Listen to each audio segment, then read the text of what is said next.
بدأت قصتنا في منتصف التسعينات عندما انتقل خالد إلى السلطنة، فبعد فترة وجيزة من وصوله إلى عمان لاحظ غنى البلد بطبيعته البكر الرائعة. I was really a person completely, I would say, oriented to the sea and to the water.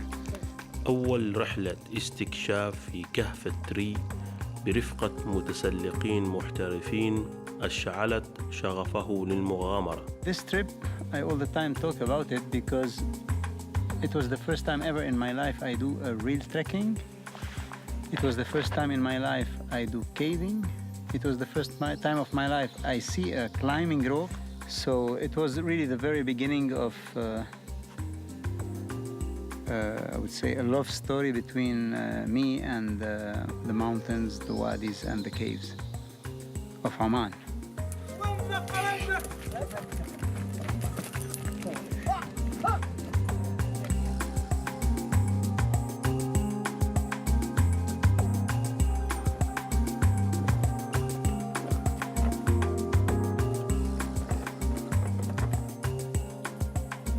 I all the time consider it as the beginner's luck.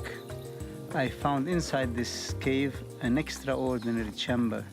You know, I just went inside with these professional guys, and then while they were having a small break somewhere, they allowed me to go and explore one tunnel, I would say, one tube.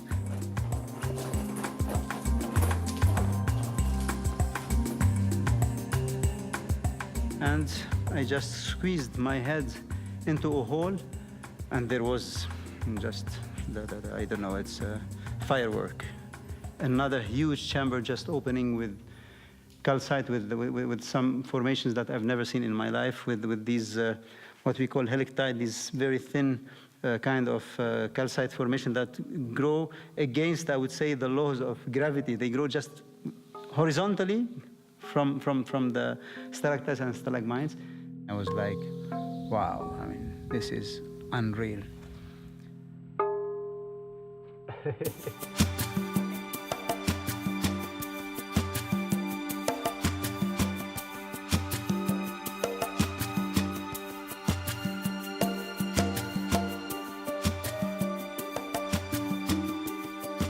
I am very close to nature. I am very close to sports.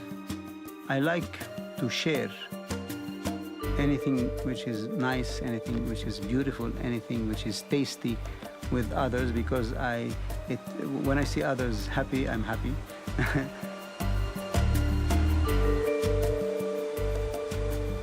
مع مرور السنين اكتسب خالد خبرة في التسلق، وبدأ يصطحب أفراد عائلته وأصدقائه في رحلات لاستكشاف أعماق الأودية.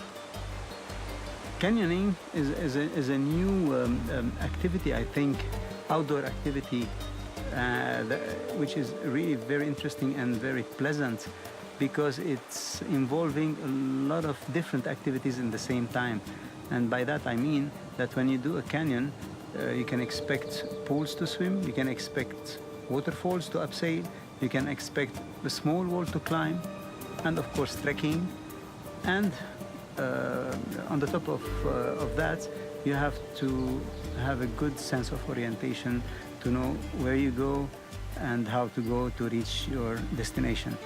Because canyoning basically is to cross a part or entirely a canyon following the wadi bed or the canyon's bed. So here I'm just having a quick look on the canyon we are going to visit tomorrow with some friends. And it's in an area called Jabal Akhdar. It's the western Hajar, or it's the western chain of mountains of Oman. And where you have also the highest point, which is Jabal Shams at 3,009 meters.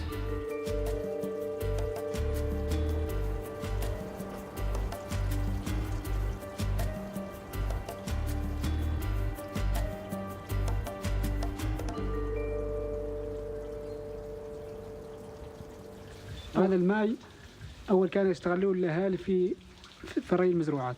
نعم. يجمع في هذا الفلق.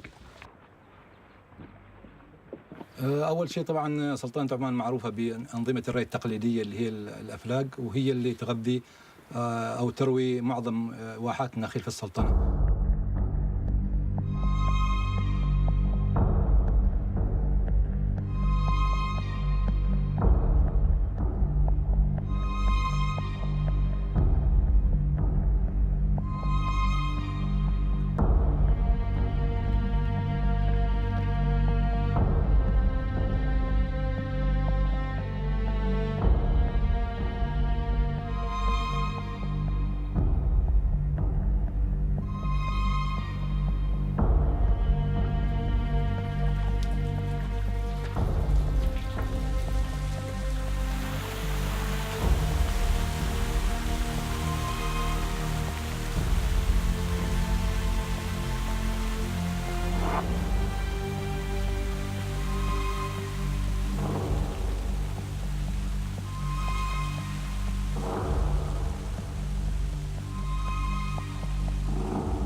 في كل مرة أمشي من خلال الأودية هذه أكتشف مواقع جدا جميلة وجدا رائعة، وحقيقة الواحد يستمتع فيها.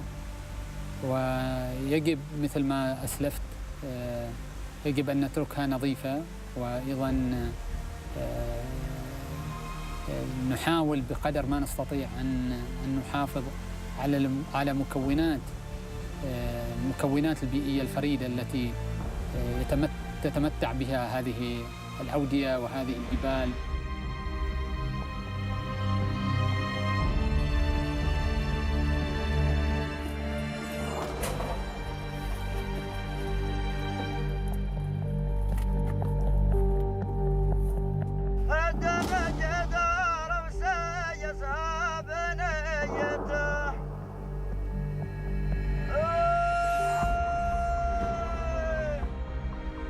طلعهم عشان منازل شيابهم ويشوفوا المكان ويطلع عليه ويعرفوا عنه.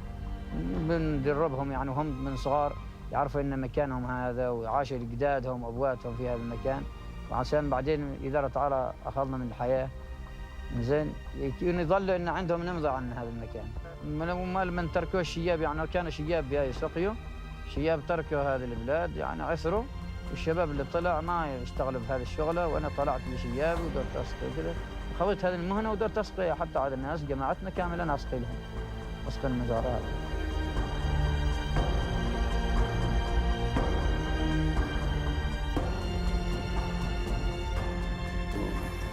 Wherever water is there, people you will find. So you can see there's the level of water is, decreasing, which cause again limitation in farming. Then people will just abandon the place and just go to somewhere else to find their life. And we can see when you walk here, you will see many abandoned villages, and you will try to understand why being abandoned. You will find out that there was a water some time, but it's finished. So it's one of the reasons because of the water. No much water, people leave. Now, how to solve this problem? I have no idea.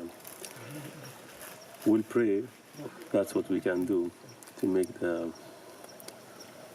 water come again via rains. Le danger, des fois, tu as du beau temps là où tu es, et puis au fait, il pleut à je ne sais pas combien de kilomètres sur le plateau justement, et ce canyon-là dans lequel tu te retrouves, il draine donc justement cette immense surface de terre qui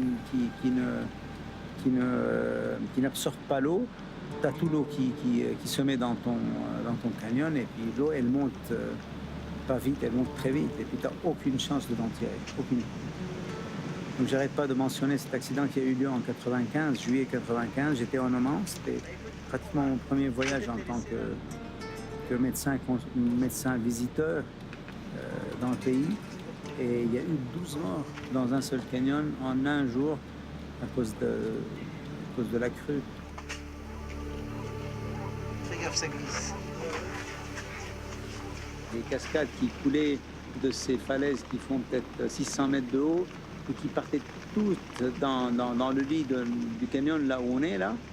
Et puis on voyait que bon, l'eau elle coulait tout doucement dans le lit sans vraiment nous inquiéter. Et moi je dirais dans l'espace de quelques secondes qu'il y a notre ami Khamis qui est de Ongbir, donc du village où on est, qui a commencé à hurler, il commençait à m'appeler, moi je ne savais pas pourquoi.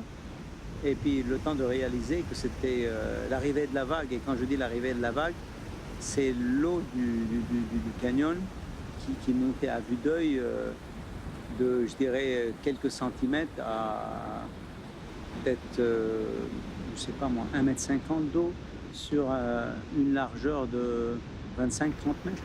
Donc ça fait du volume d'eau. هذا يعني مكان ثاني مولود. أيوة. المكان هذا كنت سنة أوي. أيوة. من تقريبا بعد 30 سنة يعني في هذا المكان هذا كنت أوي. 30 سنة في عمقبير. إيه. من زين. من الأول جاي لهني عاد 30 سنة.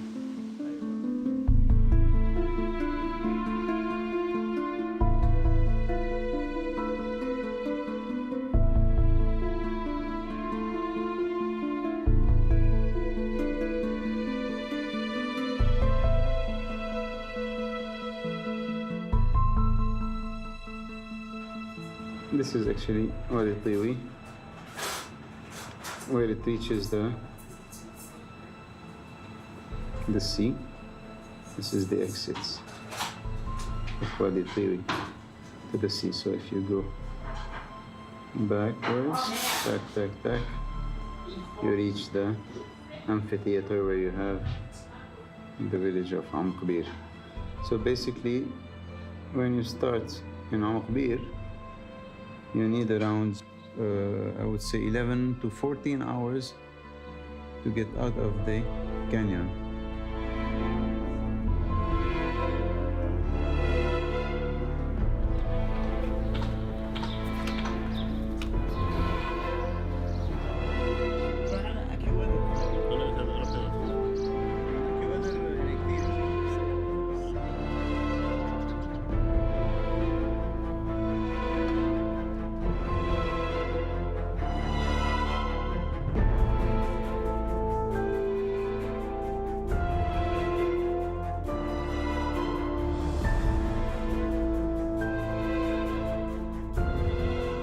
I think that this place is really extraordinary because looking down in the valley, we feel like we are looking on the satellite pictures that we see on Google Earth at home.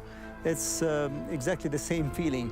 And the amphitheater is just immense. And the cliffs that we can see above Amqbir, I think they have approximately 500 meters in height. And here the difference of height where I'm standing and the village of Amqbir is approximately 1,000 meters.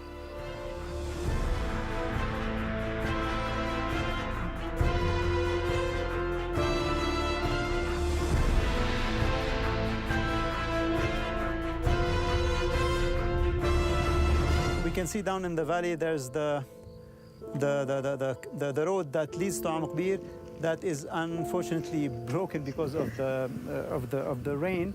So basically we'll have to reach a place called Al-Wilja, another village, where we have to take donkeys to carry all our material to be able to reach Amaq and then to get into the canyon and enjoy the beauty of Wadi Tiwi. We got to our place and we're safe and sound, and we have the stars, which are all above us. And it's really beautiful.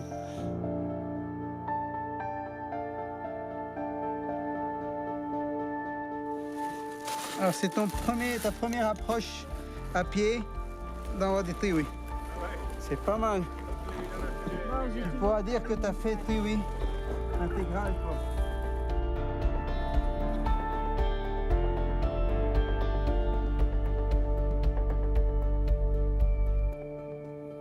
So today, finally, we managed to reach عنوان and Wadi Tiwi in its, I would say, a normal situation or state, because the last time we came, it was flooded. It was something like I've never seen before in Tiwi in the last, I would say, 15 years since I come here.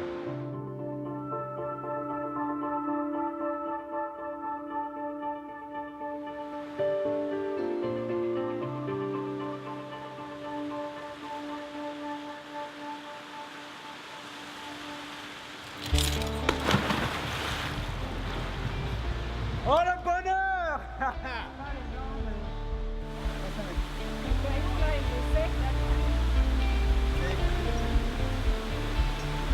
So you see, this is my anchorage that we fixed around, I would say, 7 years ago. And okay, you can look, it's really protected from the flow of the water, so it won't get destroyed. If you compare it to the other anchors which are on the other side, they have been completely exploded by the rocks probably falling from the top and the water, so they are exposed to the flow of the water. That's why they are a little bit kind of in a bad shape. And this one, you can see that there's nothing, how we say, blocked on it, grass or whatever, because it's protected from the flow of the water, from the wadi bed and from the cliff, because there's an overhang just above the anchor. This is my beloved anchor. See you there.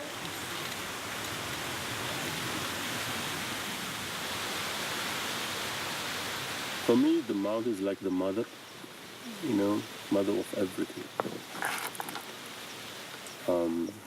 The water is here, the greeneries are here, the life is here actually, started from the mountains and just went outside. Woo! Welcome to Wadi Tiwi!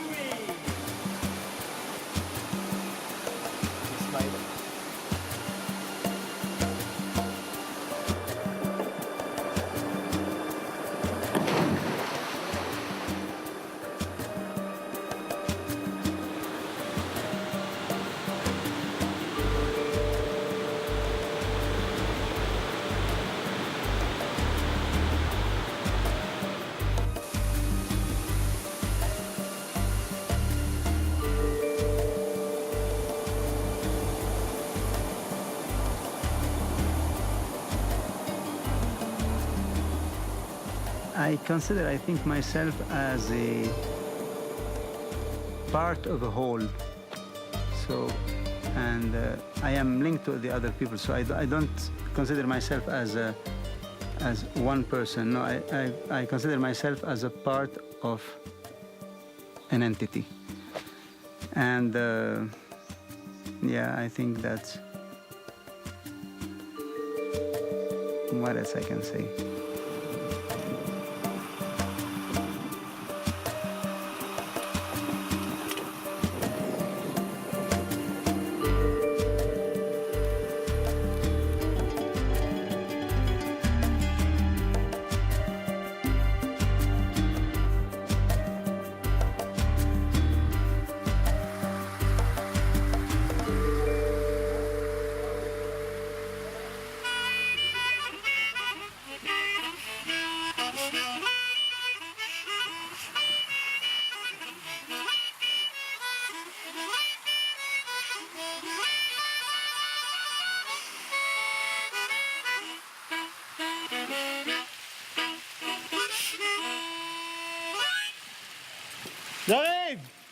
So now we are in Wadi Qasha.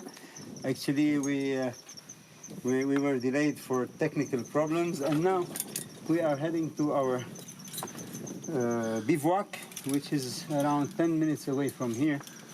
So with our headlamps, now again we are experiencing one more night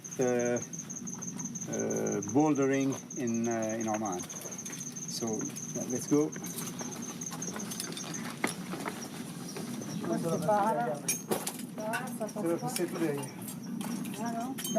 C'est sûr qu'on s'éclate à bouger, à marcher dans le wadi ou n'importe, à découvrir la montagne, les wadis, mais